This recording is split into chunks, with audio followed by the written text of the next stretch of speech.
Kick out the jams. Yeah. So, Yes, a sir. thing that I'm gonna try and see if it sticks is a friend of mine challenged me to work various words into some of the content that is created. So I'm going to try and work those in seamlessly, Okay. and then ask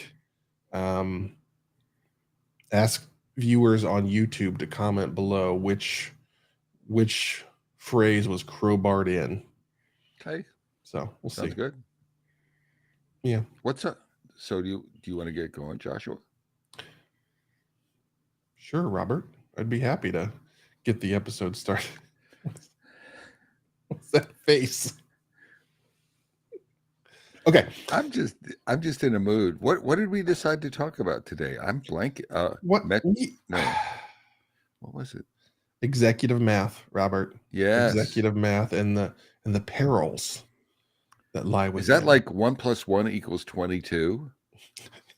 Yes, it is. It's something It like that. is. Yeah. Can Yeah. I get? I want 1 + 1 features, and it equals 22 that I can sell, right? It'll be ready tomorrow, right? And it'll be ready. Yeah. Yeah. Yeah, so it's executive math. I don't know if that's an official term. It's something that I've been using, and it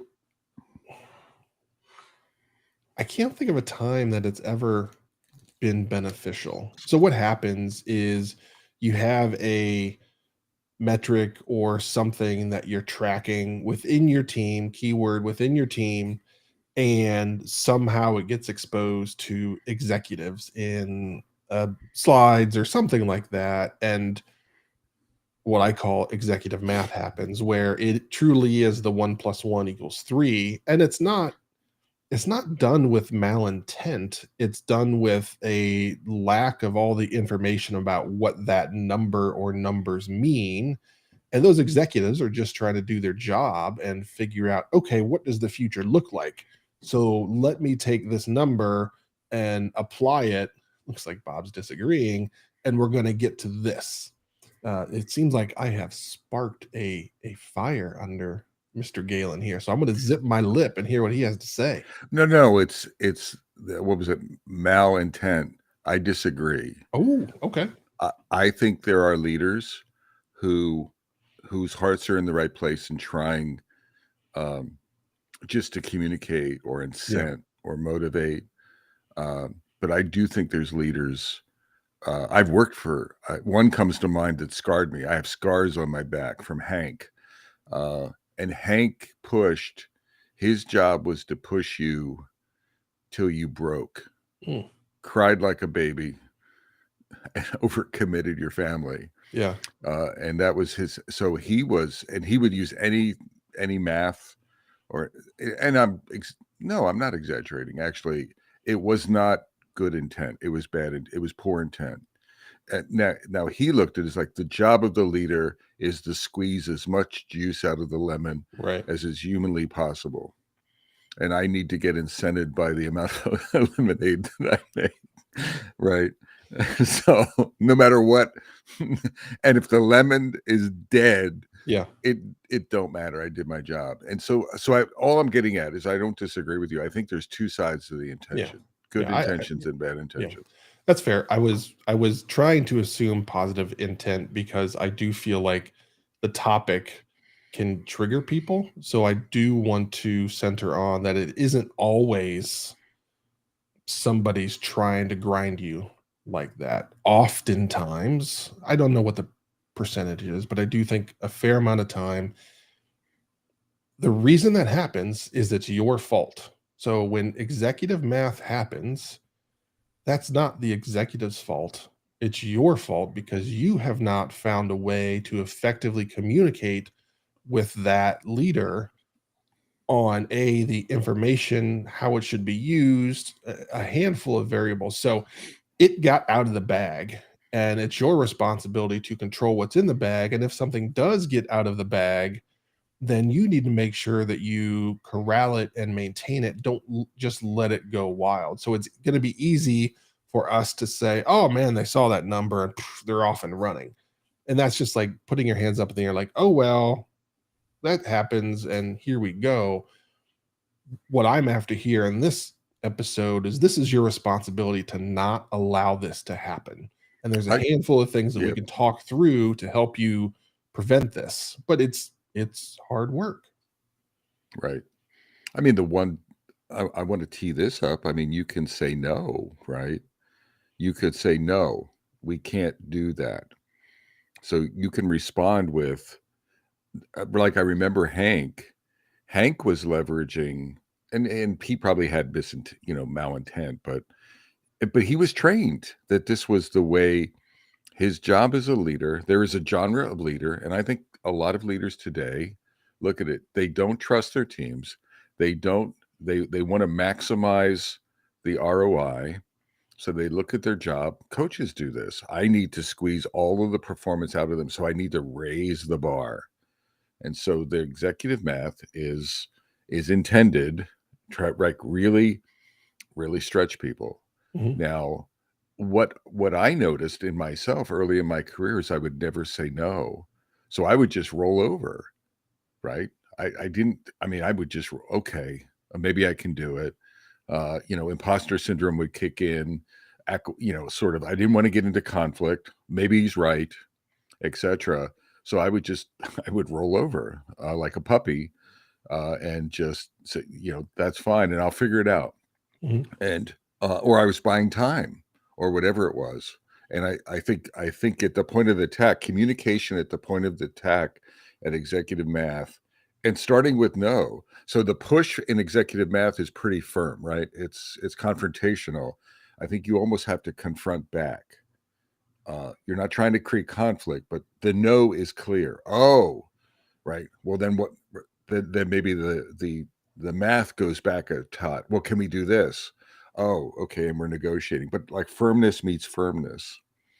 React Yeah, to anything I've said and so disagree with me. I I have a similar history where I remember the moment where I first told an executive no, because it was one of those things that I just I I have this confidence about myself where, like, if you say, "Hey, we need to do this," I'm like, "All right, I'm gonna go do it." And I might kill Yep, myself trying to do it, yep, but yep. I'm gonna be like, "Sure, I'm not sure how I'm gonna do that yet, but I'll figure it out and I'll make it happen."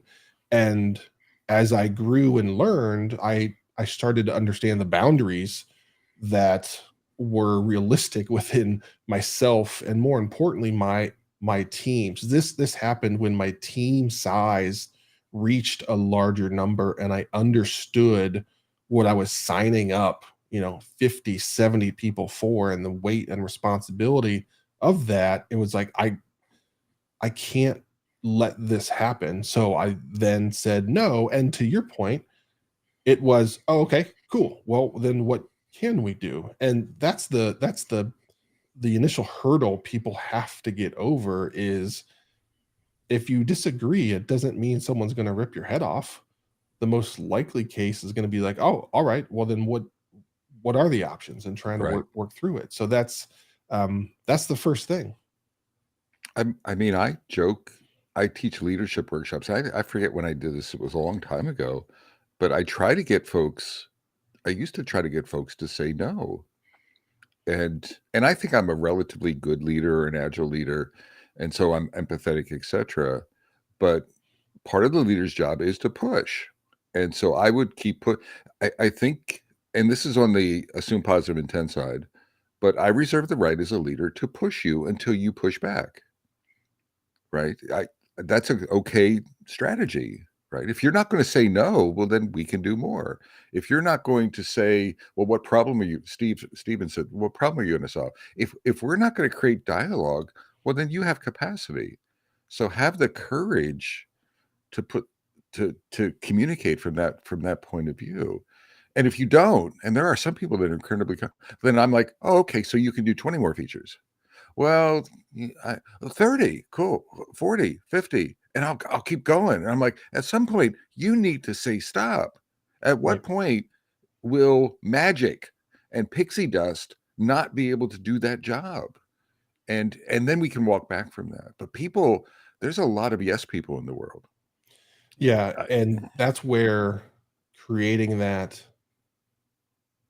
bubble of safety and addressing it early as a leader and really encouraging people to speak with you. And one of the things you'll have to do as a leader is provide them with tools because they probably would like to disagree, but they just don't know how to handle it without, getting super nervous or whatever. So you have to, as a leader, work hard to create this environment where people are comfortable saying things like that to you.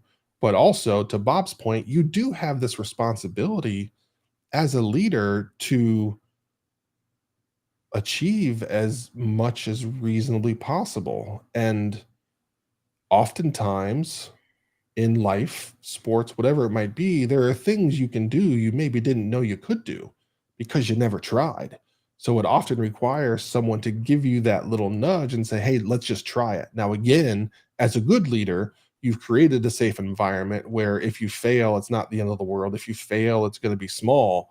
So many times, some of these discussions are not a chance to fail small, they are big failures if it goes wrong. So that's where everything really ramps up. And that's when the importance of having that dialogue happens because it's not like you're going to knock a glass off the table and it shatters and spills a little milk.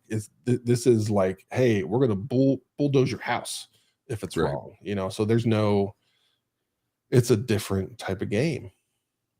Steven said something. He says, "What one challenge is when there's a board involved, and the folks between the board and the teams um, have to commit to the board for next year's budget, or whatever it is, commit, uh, etc. Which leads to if we hire three more. So now I've committed to the board. The inspiration that Steven's comment, or I don't know, inspiration, but what it made me think about was we need to train those folks to ask first, right? So, for example, so it's their bad if I'm talking to the board, if I'm a VP talking to the board or a C level, and I commit to something without asking, then that's not the team's bad or the pressure. That's my bad, unless I clearly know what the arithmetic is, right? If I clearly know, and I should, if I'm in a position to know what's the safe math is for my team, like safe velocity, safe capacity, Mhm. then I can make safe commitments. But if I make an unsafe commitment or an inaccurate commitment, then shame on me. Yeah. And so I think then people saying yes beneath me just sort of reinforce that bad behavior on my part, whether it's well intended or not well intended. I need to stop doing that. And there's nothing that stops me from talking to the board and say, you know what, I need a day to go ask the team. I wish we would have more language like that with the math. Even when I had figure I could make, oh, if we want to do that, we would need to add three more teams. And it would take us a quarter to ramp them up. I had math in my back pocket, but I still thought it was prudent on my part to validate it with the team because I'm not omniscient, right? I'm not, Yeah. right? There may be some things I'm missing. So that there's that lost art of, and it's uncomfortable. Like, I can't answer you. So it's yes and no, but it's also answering now versus going and figuring it out. I Mhm. think it's more powerful to say, all right, I'll get back to you in 2 days. Yeah. People want to answer right away. Yeah. Where, to Bob's point, where I see this most often is in the boardroom, and especially early upon the formation of a new board through an acquisition or something like that. Board management is one of those things that's very important. And it almost always gets to a point where the executives slam on the brakes and say, like, wait a minute, who's running this company? Us or the board? And every board I've ever been a part of or worked with or anything, they're smart and they know they don't know the business. They trust the leaders to operate the business, but it's those leaders that haven't navigated the board dynamics yet. And for like that first 12 to 18 months, there's a lot of yeses with not enough research because it's just like, hey, we got to win the board, we got to do this and all of that stuff. And then there's always a moment where it flips and then things get get smoother, but it does take with new boards. Unfortunately, I've seen it like 12 to 18 months as leaders figure that out. Now that's for a new leader that hasn't been through something like that. For somebody that's been through it a handful of times, then it's completely different. But that's where a lot of challenges happen. And as Bob mentioned, it's your responsibility as a part of the information and education that's provided to your leaders so that they are armed and ready in moments like that, or know they can get it from you and get the right answer. So again, as this bubbles up, the responsibility does land on you to have command and control of those numbers. What would you do as a leader? You need a date from the team. So I'm pulling the scenario out, Yeah. so it's going to be a little rocky, but Yeah. so you need to go to a set of teams to figure out how long a project is going to take, Josh. Mm-hmm. And do you want them to yes you and they don't know the answer? So what do you want? Do you want yes and figure it out later? And now you're going to commit something, or do you want them to say I don't know and go figure it out? What do you want? I'm very comfortable with the I don't know, and my coaching to the team will be around the unit of measure. Okay. Let's use our Yep. unit of measure as a quarter. Let's make that the smallest we're going to get. Like if this is something that is obviously going to be a long project, let's not pretend we're going to know everything we need to know in the 2 days. We're going to come up with some sort of guesstimate on what this is going to take. So And so so I if I manage things like that. if I characterize it as lie to me or tell me the truth, Oh, you'd yeah. say tell me the truth. Oh yeah, yeah. Because the yes is lying to me, not Yeah. in a malicious way, but it's okay. So now let's do that at a board level. We sort of Mhm. make these exceptions. Oh, I got to get the confidence of the board. Blah blah blah. Get it. But there's a choice there. Sometimes we make things too complex, right? Well, it's Go ahead. the problem is that it's the short-term comfort versus a long-term comfort. You might get a quick win if in that meeting you say yes. But if you say yes, and to your point, you're lying because you don't really know, the likelihood of that yes becoming a reality is pretty low. So you've already set yourself up for failure. You want to set yourself up for a victory. And yeah, it might not be like, yes, that leader's awesome. I'm so glad we bought that company. Good board members will recognize what a good leader is, and they will respect and value someone that has the backbone, the willingness to say like, okay, cool, I gotcha. I could give you a wild guess and it's 3 years from now, but that's not reasonable. So let me go work with the people that can get us closer and then go from there. I think all I'm saying is if you look at it sometimes through a team lens and say, oh, of course we want that behavior, then we bounce that same scenario up to a leadership board level, and then it gets it's nuanced. Oh, we need their confidence. No, it's about the same thing. Yeah. Right? It's lie or truth. I know there's nuance, but it's lie or truth. And what are we going to do? And I think truth telling. And truth telling is having the vulnerability to say, if you know, then say it. If you don't, then if you don't have an answer and you simply have to go check in with the people who do, well, then have the wherewithal to do that. Yeah. Have the math, have that executive math or not. The other thing is I think train folks, like what I've done with boards. It's not just with boards at Eye Contact, for example. And I didn't train formally, but I was sharing with the board and with the leadership team what our dynamics were. So I said, we're not going to do individual math anymore. So stop talking about how many developers we need. Mm-hmm. We're going to start using team arithmetic, not individual. Stop with the individuals, teams, and you don't start the clock ticking until we have a team. Right. So you don't, we hired one developer for that team. What's that team going to? No, we don't have a team yet. And teams, so we talked about team, structuring a team. It's how many people, it's cross-functional. We talked about ramp up. Mhm. Like the first quarter that a team was together, we're not going to count their contributions at because it takes them time to ramp up. Then we'll Yep. add them. So we talked about team arithmetic. We talked about adding them, how long it took to hire them and to form them and to ramp them up. And at some point, then we leveled the playing field. Like the amount of requests were different, right? It wasn't, and there was nuance. It wasn't just, well, we need to do more, right? We need to do more. How many teams do you think it would take Mhm. to do that? There's this like collaborative training or retraining about the dynamics. It's like when people play arithmetic like that, right? Executive arithmetic, it trivializes so much of the nuance of hiring people, etc. Like getting them to be aware of ramp up time for a team, etc. So I think there's a training aspect or a communication aspect. They can't just trivialize things.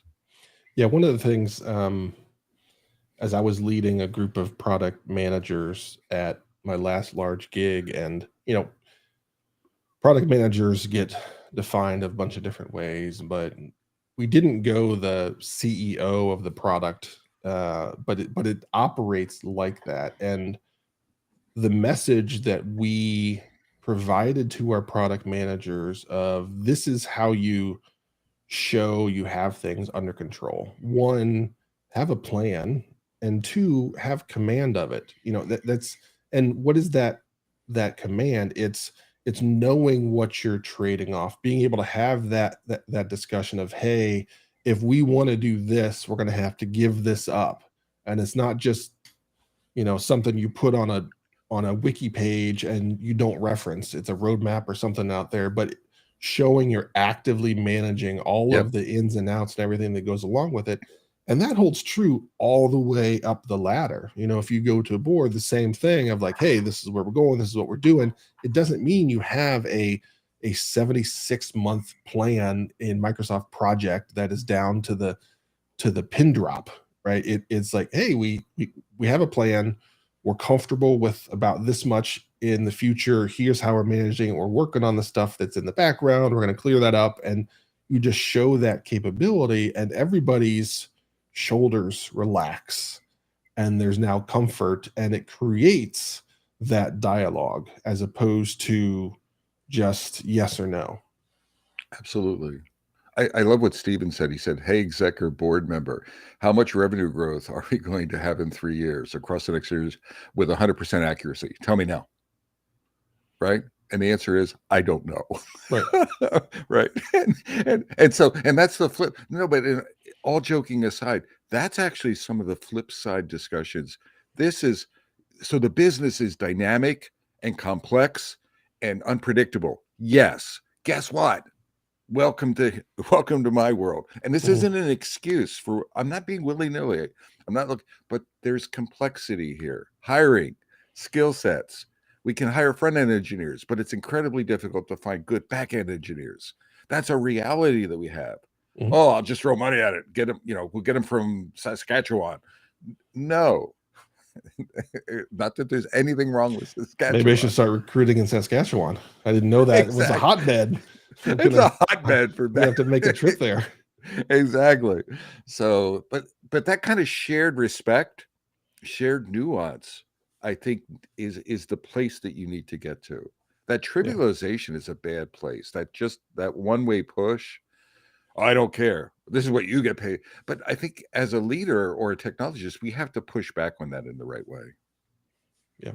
Yeah. Did we? I may have taken us off No, your I executive math track. Get us back it's on. the thing I just wanted to make sure was that everybody understood what the heck I was talking about, because I don't know if other people use that term. And then the most important thing that I wanted people to understand is the responsibility you have in preventing and or corralling that situation from happening. Don't just wait for something bad to happen. You have to get out in front of it, and you have to make sure everybody understands what we're talking about and give them clarity. And again, have that command of the plan where as things change, you can make the right ins and outs that are necessary to keep things moving in the right direction. So that's what I was after, is making sure that the executives, it's so easy to just blame the executives. And yes, to Bob's point that he made in the first half, is there are some people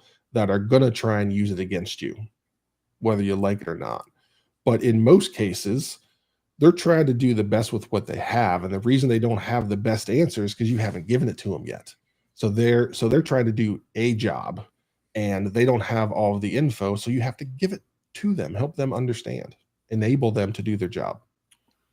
That's a training. That's another way of framing what I was talking about, like the cross training or the cross understanding. Um, it's sort of like the technology. I like exposing architectural elements in sprint reviews over time because it's a cost that we have to bear, or refactoring costs. And people say, well, they don't care about that. The execs don't care about that. And I'm like, they may not, but they have to. Mm-hmm. Because we may be investing 50% of our time and effort in refactoring, Yeah. and they're paying for that. And we need to be able to communicate that to them, and what it is and what we're doing and why it's important, what the business value is, right? As opposed to visible features and things. Yes. And they need to listen. And when they ask for something, they need to start understanding, you know what, we need to fix that. And it's a back end this. Oh, you know what? We need to do that, but it's damn hard for the tech folks, right? I'm not asking them to build a doghouse. I'm asking them to build a mansion. Mm-hmm. And we need to get it built, but it's going to be hard. And over time, if they're really listening, and we're doing a good job of showing and training and cross training and empathy, and we need to be empathetic from their point of view too, for the business dynamics, then we start collaborating effectively in this. You have that mutual respect. Yeah, Bob hit the one word. Well, I guess it's two words. It's a phrase that I want to make sure everybody here heard. I'm going to spend a couple minutes on it, is business value.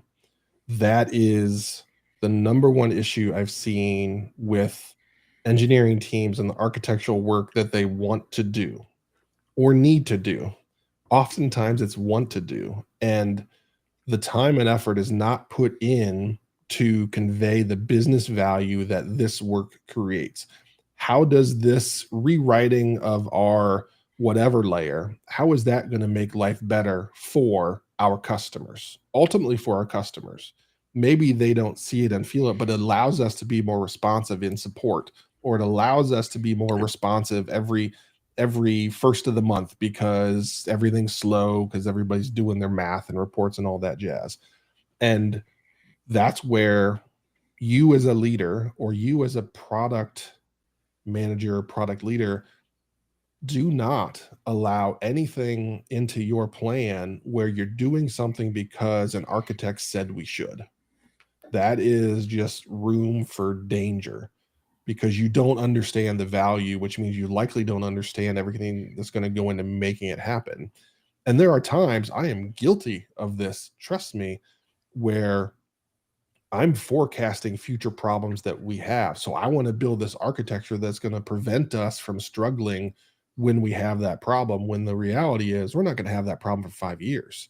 And when that becomes a problem, then we'll fix it. So it also helps the engineering team and the architects think and realize, like, okay, yeah, yes, it would be cool to build it like that because we know that's the right way, but we don't actually need that right now. So let's not invest there. So that connection with architectural choices and the actual value that is delivered to our customer, that's been really sticky for every company I've been a part of. And it takes the product team to not accept items that are just because someone said so, and then working with that engineering team to tease out and understand, oh, so you mean it's going to do this? Yeah. Hell yeah, we should have done that 6 months ago, right? That's that hidden value that people don't know because, like, oh, it's too complex. You're not an architect, or, I am just a product manager. I'm never going to Right. get it. Like, that's not okay to say. I think that's part of the executive math, is this ability to communicate, things like refactoring and architectural value, security risks, in not just in business value, but in numbers that execs like complexity numbers, sprint numbers, scope numbers over time, so that we can be talking about level of effort, level of investment, return on investment, etc. And really they gain that understanding. Stephen said something in the chat, Josh. Maybe it's something we could twist to a little pivot. Thoughts on funding teams versus projects? So we were talking about team arithmetic or executive arithmetic. Maybe go to the funding side just for a little bit. What, any reactions to that? Yeah, the transition to funding teams opens the door for executive math, right? Of like, oh, so I have this unit. If I add 5 more units, that means I get this, right? Yep. And so then that's where you have to understand the complexity increasing as the team size goes up, or the number of products that are being worked on, or whatever those variables are. It's not linear. We certainly know that to be true, but you have to coach and educate that. I don't like to fund projects because we don't even know if that project's going to be a reality. We could, move forward in 3 months and realize that was a terrible plan. So what I do and what I build is teams that are, and this is a generalization, that are black boxes where we can give them a complex business problem, and on the other side is going to be this amazing piece of software that helps the user save, 100 Right. hours a week, or what, who knows, right? But that's what happens because so much changes and there's so much that you don't know, and as you move forward in time you discover these things. So just fun teams that you can give them big scary hard issues and they'll crush it. I mean, that's my lineage. Is I don't want to fund projects anymore. I mean, I'm sure in Stephen's case, it's a good question, and there are organizations, many, that fund projects. They're still in a project management view, and that's fine. If I can avoid that, I want to avoid that. I want to normalize to funding teams, and teams equate to capacity, right? And that's our capacity, and so that's side one. How many teams? What capacity do we need? What is the release plan look like? And then how are we going to leverage that capacity? Is that product decision? Is it value streams? Is it products? And how are we going? And let's not overload the teams, right? And etc. So we're funding teams to support at a capacity level to support this. That gives us the math should stop at some point. Oh, can we squeeze more juice out of the lemon? No, there's a limited amount of juice.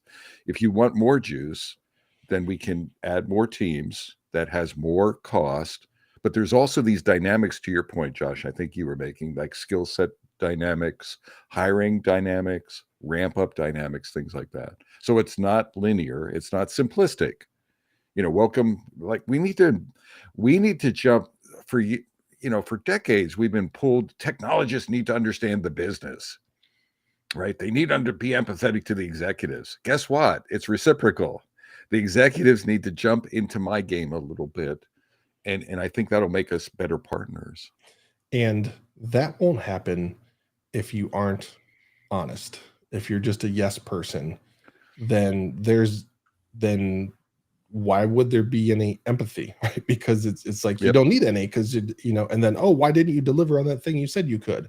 And it just becomes this vicious cycle that you can't win. But creating that honest relationship with your leadership team, whoever it might be, is how you end up winning in the long run.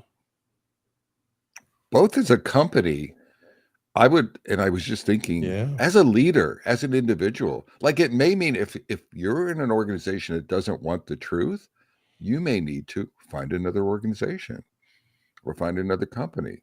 But I don't think then you fall to just saying yes, yes. Maybe in the short term, maybe your short-term strategy is yes, but find a place. There are places that not only can handle the truth, but reward the truth. That's what we want to. That's how we want to operate as a company. We're truly in this partnership role. Yep. Well, and I think back to, I mean, you are well aware of a place that I worked where the truth didn't matter. It was what was perceived to be the truth by a leader, and that was That's what was going to happen. That's what was going to get committed to the board. That's what we were going to deliver on. But surprise, surprise, we were always behind. Yep. You know, because the truth was delivered, but tossed out the window. Exactly.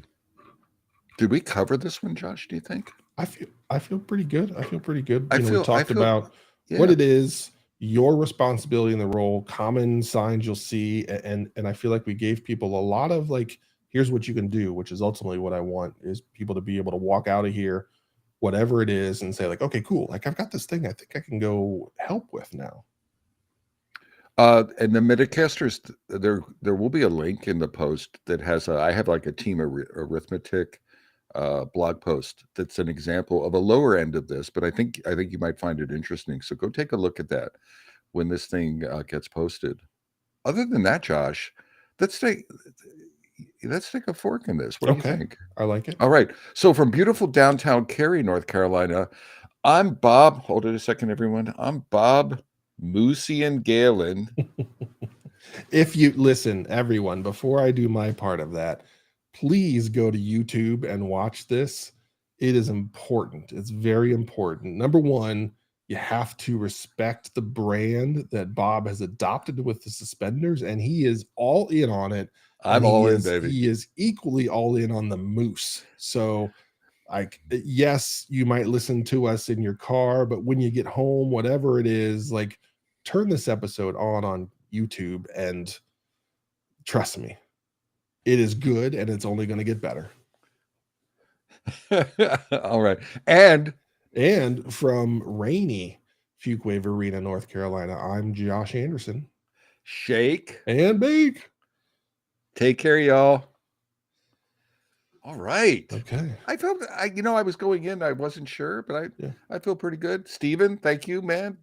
Thank you for every contribution. David, thank you. Chris, thank you. Some nice comments came in. Yeah. Can I bail?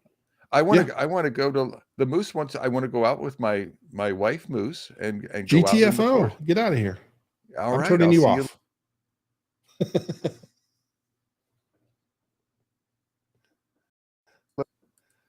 I couldn't hear you once I turned you off. Oh, it's all right. We'll see you, everybody.